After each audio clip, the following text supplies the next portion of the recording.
বহু বছর পরে, মানে 50 বছরেরও বেশি পরে ভোট হলো। আমরা আগেই বলেছিলাম যে ওম বিড়লা স্পিকার হবেন, তিনি হলেন। কিন্তু সব জেনে অঙ্কের হিসাব করেও কংগ্রেস এবং তাদের গঠবন্ধন এই ভোটে কেন গেলেন, কি বোঝাতে চাইলেন তারা? কিন্তু কার্যত তো ভোট গণনা হলো না, ধ্বনি ভোটে হয়ে গেল। উদ্দেশ্যটাও খুব একটা সফল হলো বলে মনে হয় না। তারা দেখতে চেয়েছিলেন যে কারা ভোটটা দেয়। কিন্তু সব থেকে বড় ব্যাপার যেটা, যে তৃণমূলের 29 বিধায়ক লোকসভার, তারা তো সবাই উপস্থিত ছিলেন না। 18 জন ছিলেন, 3 জন ছিলেন না। তারা শপথ বাক্য পাঠ করেননি, মানে বা সুযোগ পাননি, যার ফলে তারা কিন্তু ভোটে অংশ নিতেও পারেননি। এটা কেন? যদি ইন্ডি গঠবন্ধন সিরিয়াস থাকতো যে স্পিকারের পদ যে কোনো মূল্যে তারা চ্যালেঞ্জ করছে এবং শক্ত চ্যালেঞ্জ দিত, তাহলে তো এটা হবার কথা নয়। বহু আগে একবার মনে আছে যে 8 জন তৃণমূলের সাংসদ ওয়াক আউট করে বেরিয়ে গিয়েছিলেন, তারা ভোটে অংশ নেননি। এবার তাদের 3 জন গেলেন না। এই খেলাটা কি খেলা? অনেকে বলছেন যে মমতার ব্যানার্জির মতো সিনিয়রের পক্ষে রাহুলকে লিডারশিপে মেনে নেওয়া অসম্ভব। মানে রাহুল ডিকটেক্ট করবেন আর মমতা সেটা শুনবেন, এটা খুব একটা মানে সহজ ব্যাপার নয়। অন্তত মমতার চরিত্র যা বলে, সোনিয়া গান্ধী কিছু বললে তিনি মানতে পারেন, বয়সের একটা ইয়ে আছে, তবুও সোনিয়ার থেকে মমতা অনেক বেশি রাজনীতিবিদ, অনেক দীর্ঘদিনের রাজনীতিবিদ, অনেক পুরখা রাজনীতিবিদ। কিন্তু তিনি রাহুলের কথা শুনে চলবেন, এটা তো হতে পারে না। আর এই একটা কারণে ইন্ডি জোট কখনো শক্তিশালী হয়নি। আবার মমতা বিজেপির সঙ্গেও জুটে যেতে পারছেন না, তার মুসলিম ভোট ফ্যাক্টর। অতীতের 1999, 2004 এসবের ইতিহাস এখন আর পুনরাবৃত্তি করা চলবে না। কারণ মমতার শিওর হয়ে গেছেন যে মুসলিম ভোট আর যে কোনোভাবে আর 13-14% হিন্দু ভোট আমি কবজা করলে আমার জিত নির্দিষ্ট। এবং 2026-এ তিনি, এখন 2013 আছে, এটাকে আরো বাড়িয়ে নিতে চান, এটা তার একটা রয়েছে। অন্যদিকে বিজেপি আরএসএস সংগঠিত হচ্ছে, তাদেরও মরণ কামড় দেবে তারা 2026-এ। কারণ তারা আরএসএস যে বিশ্বাসঘাতকতা দলের সঙ্গে করেছে, বিজেপির সঙ্গে এই নির্বাচনে, লোকসভাতে, তাতে তারা বুঝেছে তাদের ভীষণ ক্ষতি হয়েছে, তাদের অস্তিত্ব যে কোনো মুহূর্তে শেষ হয়ে যেতে পারে। তাই তারা এবার বিজেপিকে নিয়ে রাস্তায় নেমে পড়েছেন এবং ডোর টু ডোর ক্যাম্পেইন যেভাবে তৃণমূল করে, বিজেপিও আরএসএসও সেই রাস্তায় বিজেপিকে নিয়ে নামতে চেষ্টা করছে। কিন্তু শহরাঞ্চলে পারলেও গ্রাম অঞ্চলে সেটা কতটা সক্রিয়ভাবে তারা করতে পারবে, মারধর খেয়ে হাত পা ভাঙবে, এসব ব্যাপারের আশঙ্কা কিন্তু থাকছে। আবার শহরাঞ্চলে মমতা উঠে পড়ে লেগেছেন শহরাঞ্চলের ভোটটা আদায় করতে। কিন্তু যে তারিকা বা যে স্টাইলটা তিনি নিয়েছেন, এই যে সমস্ত অবৈধ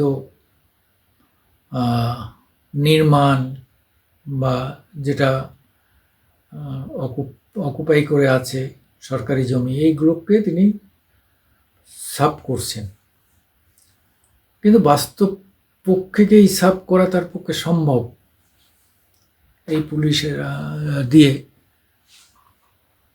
এই সমস্ত স্বঘোষিত এক এক সম্রাট, কাউন্সিলর, পঞ্চায়েত প্রধান, উপপ্রধানেদের দিয়ে খুবই খুবই খুবই অসম্ভব। একটা একটা চেষ্টা হবে, যেটাকে কি বলে, একটা আইওয়াশ করার একটা চেষ্টা হবে। সব জায়গায় নেমেছে, ধাক্কা দিচ্ছে, দুটো চারটে ভাঙবে, কিন্তু কার্যক্ষেত্রে বেশি একদম মানে যে ধরনের কথা বলছেন মুখ্যমন্ত্রী, অতটা ভাঙা সম্ভব হবে না। এবং আরও একটা ফাঁক রয়েছে, যেটা বোঝা যাচ্ছে যে তিনি কিন্তু খুব একটা পরিকল্পনা করে যে নেমেছেন এমনটাও নয়। তাহলে তিনি এটা প্রজেক্ট করতেন, আস্তে আস্তে সেটা প্রচার করতেন, লোককে বোঝাতেন, কনভিন্স করতেন, তারপরে অপারেশনে যেতেন। কিন্তু তিনি তা করলেন না। তিনি আকস্মিকভাবে হঠাৎ একটা ডিসিশন নিলেন, ভেঙে দাও। এতে এই তার টার্গেট কি এই হকাররা ভোট দেয়নি? সেটা তো দেখে মনে হলো না। হকাররা ভোট দেবে না কেন? তারা গরিব মানুষ, তারা তো তৃণমূলকে ভোট দেবেই। তাহলে কাদের সুবিধার জন্যই হকার উচ্ছেদ করতে চাইছেন? আপনি চৌরঙ্গি এলাকায় যান, পশ এলাকায়, নিউ আলিপুরে যান, পশ এলাকা যেগুলোতে যান, যে দেখবেন 40-42% বেশি তারা ভোট দেয় না। তারা ভোট দিতেই চায় না। তারা ভোটার মানে ভোট দিতে আগ্রহী না। কে আসলো, কে মুখ্যমন্ত্রী হলো গেল, তাদের কিছু যায় আসে না।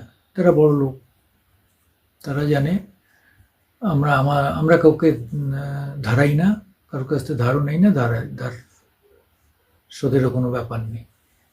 এইরকম একটা অবস্থা রয়ে গেছে। তাহলে কি করতে চাইছেন মাননীয় মুখ্যমন্ত্রী? এই যে হঠাৎ করে এই যে উচ্ছেদ পরিকল্পনা, এটা তো তিনি সবসময় গালাগাল দিতেন যোগী আদিত্যনাথ। অবৈধ যে সমস্ত অতিক্রমণ, অর্থাৎ এনক্রোচমেন্ট, যেগুলো জোর করে সরকারি জমি দখল করা, নদীর উপরের জমি দখল করা, রাস্তা দখল করা, অনেক ভ্যাকেট ল্যান্ড সেখানে দখল করে সবতলা বাড়ি চড়িয়ে দেওয়া হচ্ছে। এই যে মাফিয়া, তার কাউন্সিলর, এমএলএ, এমপি, মন্ত্রী, এদের অনেকেই তো মানে অনেকেরই হাতে মাফিয়া আছে, বা অনেকের অ্যাক্টিভিটিস তো মাফিয়াদের মতোই। আপনি জানেন বিধাননগরের দিকে এক মন্ত্রী আছেন, তাকে তো মুখ্যমন্ত্রী বলেন, তুই তো জোর জবর করে জায়গা জমি সব দখল করে নিয়েছিস। এই যে খেলা, সরকারি জমি জোর করে দখল করে সেখানে কোটি কোটি টাকার বাড়ি তুলে কোটি কোটি টাকা কামানো, এই যে সুভাষ চক্রবর্তীর আমল থেকে চলে আসা এই যে খেলা, সুভাষ চক্রবর্তী তার আন্ডারে একটু প্রমিনেন্ট ছেলে থাকলেই তাকে নেই ওই 3 কাঠার নিয়ে একটা বাড়ি বানিয়ে দেয়। হ্যাঁ, ব্যাংক থেকে টাকা পয়সা নিয়ে, ওর কাছ থেকে টাকা পয়সা নিয়ে একটা 3-4 তলা বাড়ি বানিয়ে দিল। তা বিক্রি করে দেখা গেল ওই ছেলেটাও কোটিপতি হয়ে গেল। এরকম করে সল্টলেক এলাকায় বহু কোটিপতি তৈরি করেছেন সুভাষ চক্রবর্তী। প্রথমে তার নিজের শালাকে করেছেন কোটিপতি, তাকে প্রমোটার বানিয়েছেন, এবং সেই মডেল তিনি সমস্ত সল্টলেকে করে দিয়েছিলেন। সেই থেকে এই যে প্রমোটার রাজ শব্দটা আসে। হ্যাঁ, আমি এ নিয়ে একটা মানে উপন্যাসও লিখেছি। হ্যাঁ, এই যে প্রমোটার রাজ, এ ভয়ঙ্কর রাজ, এদের হাত থেকে কারোর রেহাই নেই। তারপরে এরা বিদ্যুৎ চুরি করবে।